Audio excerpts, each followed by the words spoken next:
we officially had the final live event for the soon-to-be defunct Pac-12 Network. Yeah. And at least as we know it. It was a pretty sad closing after the game, talking about Roxy Bernstein was like talking about how he grew up watching the Pac-10 and he went to Cal and he called like Cal games on the radio, and how he was honored to be one of the earliest hires for the Pac-12 Network. And then he's like, it's been an honor to bring you guys, I think they said 9,000 live events since it launched. Yeah. And a lot. Well, so it launched 12 years ago, which is symbolic for it being the Pac-12, and now it's gone. So it was really just the 12-year Pac-12 network. Yep. And they showed a little replay of the first show broadcasted on the Pac-12 network when they launched. And I remember watching the launch and being like, finally, some respect for the Pac-12. We have our own network. Look how sick this is. I can't believe it. It's going to be so awesome. Classic games, interviews, just every sport. Because there was a time that even like football games weren't broadcast on TV for the Pac-10. Like not that long prior to 2012. So I was so excited for it, and then rewatching all this stuff made me so bummed out. And I think I feel so much gratitude for all the producers, the hosts, the reporters, the analysts, everyone working behind the scenes at Pac-12 Networks. I truly feel like it was a phenomenal product. 100%. What they did was top of the line effort for any collegiate conference network. They blew them all out of the water. Yep. But no one could watch them, but it seemingly me. So that was the downfall.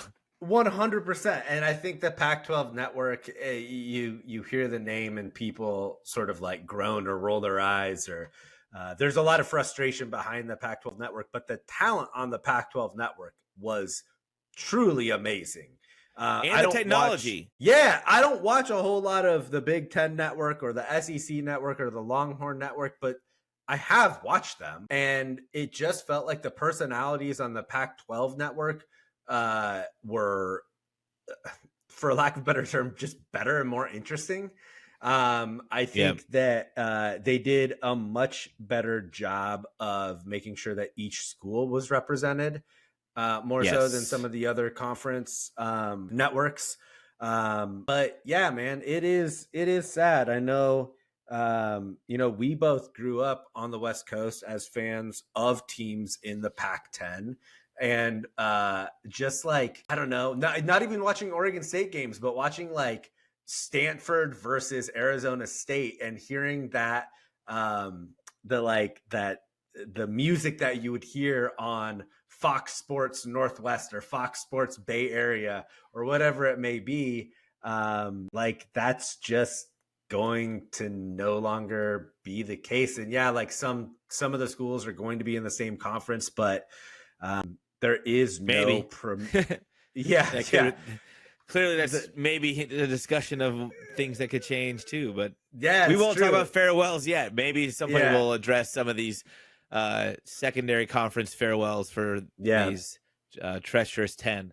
I feel like the network did such a great job with pretty much everything it promised, except for getting into the living rooms of everybody. And obviously that's where you make your money. That's where you build a brand, and that's where you live or die. And that's where the Pac-12 network died. That's where the Pac-12 died.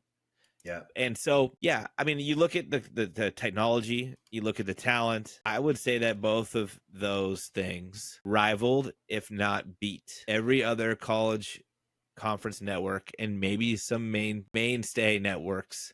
When it comes to their, B-list, B-level technology and talent.